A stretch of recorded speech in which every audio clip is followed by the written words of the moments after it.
Hello guys! For today's ganap nga ay hindi ako nakapagluto dahil sobrang busy ako. Meron lang ako mga bagay na nilalakad at ayan nga sinamahan ako ni Gay.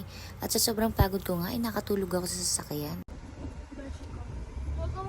guys, hindi ako makakapag-vlog Besh ko. Okay, vlog day over. Nung magising nga pala ako ay nandito na kami sa pupuntahan namin. Dito nga pala kami magdi-dinner sa Rockwell. At ayan nga kasama namin lahat ng mga bata.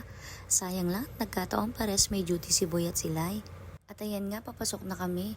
Kapag ganito talagang mga kainan, gusto sana namin lahat ikasama. Kaso napakahirap pagtagpuin ng mga schedule namin lalo't lahat kami may trabaho. At ayan nga si Kay ay tuwang-tuwa kami dahil kahit malayo ay talagang ginagawa niya ng paraan para makasama din kami. Sulit niya lang din yung mga araw na kasama niya kami. Dahil hindi malabo na pagdating ng araw baka American girl ka na rin sisi. Ayan nga, nakarating na kami dito sa kakainan namin. Dito nga pala kami kakain sa Ganso Shabu Way.